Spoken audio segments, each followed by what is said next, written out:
Welcome to the latest remote edition of RPPV News, bringing you stories from across the Mornington Peninsula. I'm Catie Sharp, and our top items for this edition are the latest on the COVID-19 pandemic on the peninsula, an extension to the consultation period on AGL's gas import terminal, the Macrae Lighthouse has 1 million reasons to celebrate, pool and spa owners now have until November to register, Deborah Marr continues her report on the naming of Rosebud's new aquatic centre, and Peninsula artists get a chance to connect with new audiences. Now we go to the full stories. We go first to Shivani Pillay for the latest on the COVID-19 pandemic on the Peninsula. Thanks, Catie. As of the 9th of June 2020, the total number of COVID-19 cases in Victoria is 1,687. To date, 19 people have died of COVID-19 in Victoria. Mornington Peninsula COVID-19 cases have remained steady at 62. Victoria's state of emergency will continue until 11:59 p.m. on the 21st of June 2020. Large crowds of tourists and anglers descended on Rye Pier on Sunday, the Queen's birthday eve, for the annual pilgrimage of the giant spider crabs, blatantly breaching COVID-19 social distancing. Images taken of the popular fishing destination appeared to show a big crowd as Victorians hit the road on the weekend for the first time since travel restrictions were limited. Mayor Councillor Sam Hearn said the pier will likely be closed for days, not weeks. Black Lives protests demonstrating the plight of Aboriginal deaths in custody, held in solidarity with those in the US protesting the death of African-American George Floyd, brought thousands together in the Melbourne CBD, causing fear of a COVID-19 spike. Health officials warn that those who attended must get tested if they develop symptoms. Here on the Mornington Peninsula, William Aboriginal Gathering Place in Hastings has spoken out against Aboriginal deaths in custody. Peter Aldenhoven, the Executive Officer at William, said Black lives matter here too. And on top of this, Aboriginal people are significantly more vulnerable to COVID-19 as they have a higher level of underlying conditions and less access to healthcare, especially in remote communities. 432 Indigenous Australians have died in custody since the Royal Commission into Deaths into Custody took place in 1991, and Aboriginal people are disproportionately incarcerated. During closure of William due to the pandemic, they have been supporting the community, particularly elders, with food deliveries, grocery vouchers, and online catch-ups via Zoom. Foreshore campers at Rosebud are being evicted. Police are shutting down the Rosebud camping ground being used by the homeless, with bulldozers and trucks being employed by MP Shire to clear rubbish from the campsites. The number of campers is higher than normal. The Mayor, Councillor Sam Hearn, said although the Shire is trying to find alternative accommodation for the campers, it is a state government issue. Councillor Hearn said he thought about sleeping outside the Premier Daniel Andrews' office to get some attention and help. The Shire's financial hardship policy is to be extended to the 31st of August. This applies to all properties where rates apply, not just primary residences. No interest will be charged on any outstanding balances until after the 31st of August. Debts are still due and payable, but with greater flexibility offered on repayments. Mornington Peninsula Shire services are gradually opening in June. Libraries opened on the 9th of June by appointment with a click phone collect service to ensure books can be accessed safely and remotely. No physical browsing is permitted. All loans have been extended to the end of June without any fines being issued. Certain services and programs where numbers can be limited and physical distancing maintained resumed on the 9th of June. For more information, call 1300 850 600. And in positive COVID-19 news, there have been no new virus cases in Victoria as 600,000 children bounded back to school. And we expect that many parents bounded back to their sanctuaries at home and their workplaces after weeks of remote homeschooling. A big shout out to all the dedicated teachers out there who did such a stellar job for our children. That's the COVID-19 update. I'm Shivani Pillay. Back to you, Catie. Thank you, Shivani. The Dunkley and Flinders electorates are amongst the hardest hit by job losses in the wake of the coronavirus. According to a new study by the Grattan Institute, 7.9% of jobs have been lost in both regions since lockdown began. Dunkley covers Frankston, Mount Eliza, Langwarrin, Skye and Seaford, and Flinders covers the rest of the Mornington Peninsula. Only two other electorates in Victoria fared worse, the Mallee and the Wannon, which stretches from Warrnambool to the Grampians. Planning Minister Richard Wynne has announced the public is to have a longer time to view the proposal of the new AGL gas import terminal at Crib Point. Mr Wynne says the exhibition of AGL's environmental effects statement will now last 40 days, 10 days longer than usual. He stated the extra time will ensure the exhibition and inquiry is conducted fairly during the pandemic. Community groups Save Western Port expressed disappointment with the decision, telling Western Port News that the exhibition of other government projects had been extended by up to 3 months. After the exhibition, a public inquiry will be held to consider the project and its environmental impact. Macrae Lighthouse is to receive a $1 million grant for urgent conservation works. One of the peninsula's best-known historical landmarks and the state's tallest emblem of a proud navigational history, the lighthouse needs urgent repairs because of its age and harsh conditions of the surrounding environment. The funding will allow works to go ahead on the lighthouse's gutters, windows, balcony and copper dome, and will also include sandblasting and repainting. The current lighthouse structure at 31 metres tall was built in Birmingham, England in 1874 and transported to Australia by sea. Erected in 1883, the lighthouse guided mariners through the South Channel on the eastern side of Port Phillip Bay from around the 1880s until it was turned off by the Port Melbourne Authority in 1994.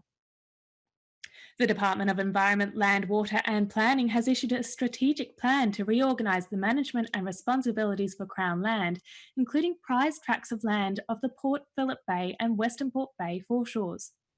Delwip says the reform is necessary to provide improved long-term planning and infrastructure and financial security. Speaking on RPPV Breakfast, Councillor David Gill voiced his concern that the move wrests control from those most qualified to care for the environment. He argued that the department has a checkered reputation and is not qualified to deliver the best outcomes for the peninsula. And coming up after the break, Deborah Ma returns to the debate over the naming of Rosebud's new aquatic centre.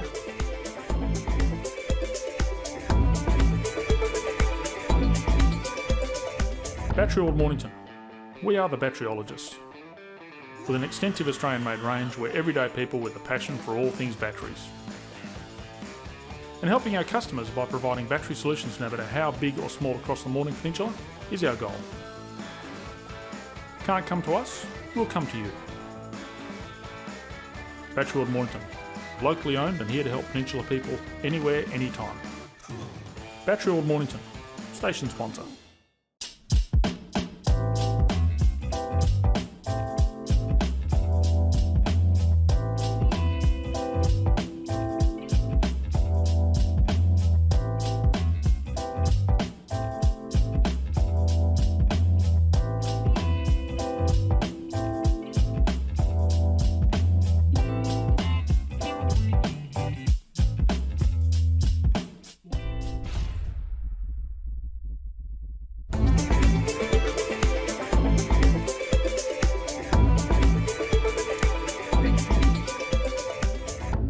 Welcome back. What's in a name? Well, plenty it seems, with the Mornington Peninsula Shire councillors and local communities divided by the naming of the newly constructed aquatic centre in Rosebud. In last week's news bulletin, reporter Deborah Marr spoke with Red Hill Ward Councillor David Gill, who aired his disappointment with the outcome of the last council meeting and the poor handling of the naming process by some councillors. This week, Deborah filed this report with Betty Preston, a stalwart in the process of getting the aquatic centre built. She has strong views on the name and isn't happy with the council's decision to reject the names put forward. But first, Betty explains the history and backstory of the aquatic centre and how it came to be. Betty, you've come a long way with the Aquatic Centre in Rosebud here. You first started up SPAC, which was the Southern Peninsula Action Centre Group. Mm-hmm. Just go through a little bit of how that all came about. Actually, it was 1997, and really it was because of the Rosebud area where the Aquatic Centre was going to be formed. It was supported by the Traders Association, was started off, and the interest from those people really were the moving force behind the Aquatic Centre, and also Councillor Gibb, he was very important in those days in giving the direction and support. That's really where it all started, and of course once in 2013 it was decided to take it off the agenda. Anything to do with the Southern Peninsula Aquatic Centre was just a line drawn under it, and that was it. So we had to wait until the new councillors came in to be able to get back on deck to find out just what support there was going to be for the Aquatic Centre. Local community efforts paid off with the construction of the Aquatic Centre now in place, but there has been further controversy. 6 councillors at the 26th of May council meeting were undecided on the name. They proposed further public consultation with 5 names suggested. This process will cost ratepayers an additional $30,000. Now, we believe it is about $30,000. It was reported originally $200,000. We're not too sure where that amount I can't came imagine. from. Can't imagine. There was a couple of names put out to the community. Gunnawara Aquatic Centre, which means Black Swan, Barbawa Aquatic Centre, meaning Stingray, and Yawa Aquatic Centre, meaning to swim. I know that you would prefer just something simple, as it is, Rosebud Aquatic Centre. Why aren't people happy with that? Well, I don't know why they're not happy with it at this stage of the game. And I think one of the things that I found a bit upsetting was the very fact that we, as the ratepayers, collectively had one name to choose from. This was a recommendation that came from the council officer's report. There was one name put up, and also no opportunity for the community to have any input into it. There was very little concern regarding the responders and how would they react to something like this, to finding out where a particular name is. This is terribly important, that we have at least the community have the opportunity to have their input for starters. Yes, it is unfortunate that it may have to go out again for discussion in the community. However, you get it right, irrespective if it might take another 4 weeks. Very sorry about that. But by getting the community into it, having their input into it, you get it right. There's one chance to do it.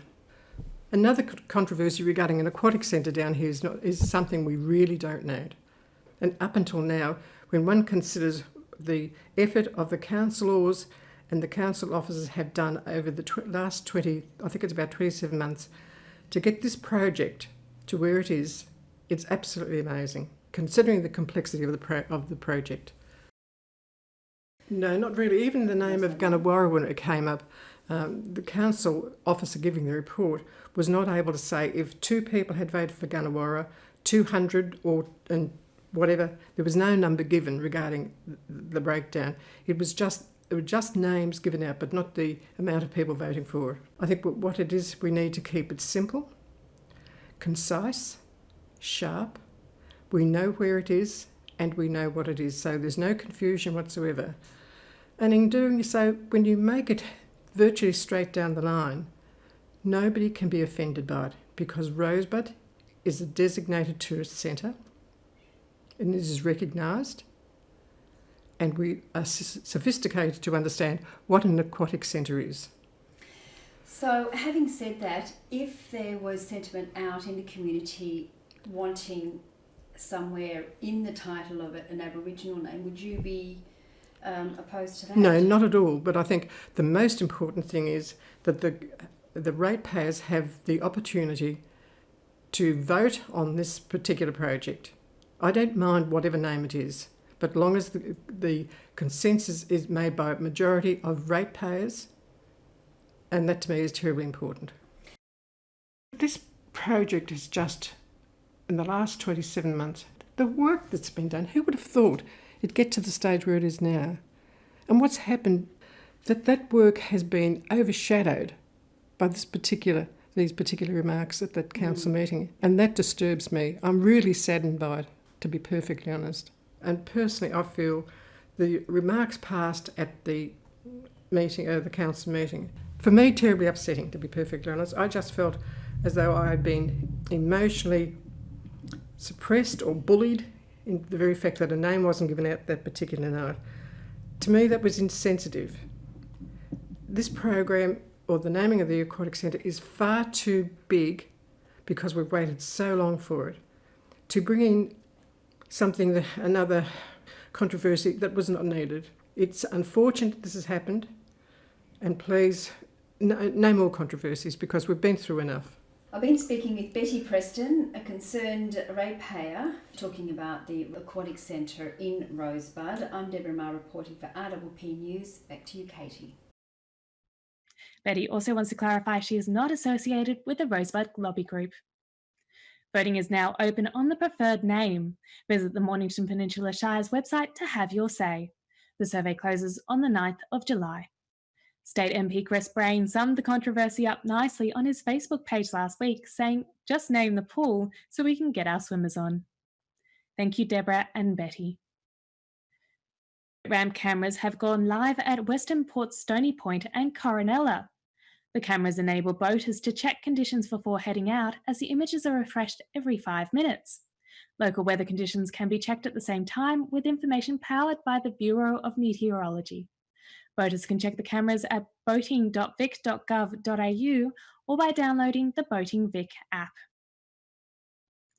And it's good news for private pool and spa owners.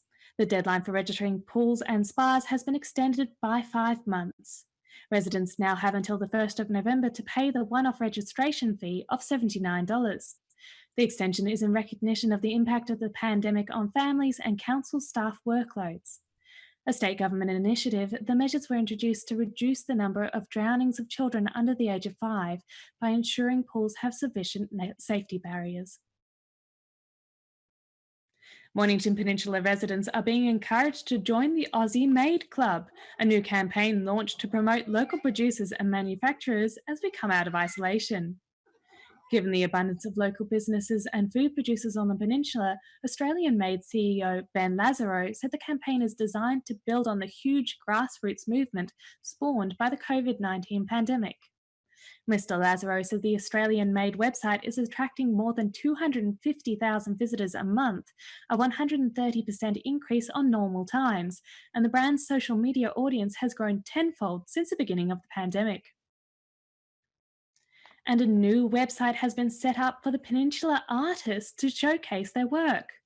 In a time when the arts industry has been decimated by the lockdown, the website offers artists the chance to connect with a new audience, as well as providing networking and professional development opportunities. The hub is for all arts, including classes and music, and can be found at artsandculture.mornpen.vic.gov.au. And now it's time for the weather with Lisa. Lisa Lenoble bringing you the remote Mornington Peninsula 6-day forecast this Thursday, the 11th of June. Let's take a look at the weather for this week.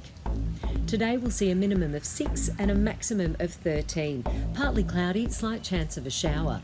Winds will be westerly 15 to 20 k's, turning northwesterly early in the morning. On Friday we'll have a minimum of 5 and a maximum of 14. Partly cloudy, light winds becoming northeasterly 15 to 20 k's during the afternoon, then tending northerly 15 to 25 k's during the evening. On Saturday we'll have a minimum of 6 and a maximum of 16. Showers will be increasing, partly cloudy, around 90% chance of a shower. That'll be most likely in the evening. Winds will be northerly 20 to 30 k's, increasing to 25 to 40 k's during the morning, then tending northwesterly 25 to 35 k's during the evening. On Sunday, we'll see a minimum of 7 and a maximum of 15. Partly cloudy, medium chance of a shower, most likely in the morning. Our winds will be northwesterly 25 to 35 k's. On Monday, we'll have a minimum of 9 and a maximum of 16. A shower or two, most likely later in the day. Winds will be northwesterly 25 to 35 k's. On Tuesday, we'll have a minimum of 8 and a maximum of 15. Partly cloudy, medium chance of a shower. Winds will be northwesterly 15 to 25 k's. I'm Lisa Lenoble. Thanks so much for watching on RPPV. I'll see you next week. Now to our host on the coast with the most, it's Muzz with the Surf Report. Okay, welcome to this week's Mornington Peninsula Surf Report. As you can see behind me, the surf's pretty good yet again. The weather pattern for the next week, other than a little hiccup in a few days' time, looks like it's going to be offshore right through to mid to late next week. Swell will pick up a bit. It's already on the up today, so tomorrow will be solider up through the weekend, but looks like it's going to be offshore the whole time. So we're having a great run of waves, so keep going surfing and be happy.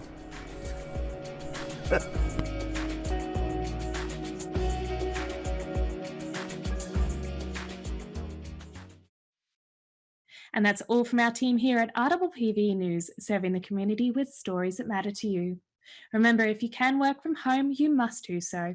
Stay safe, wash your hands, and shop locally to support our community.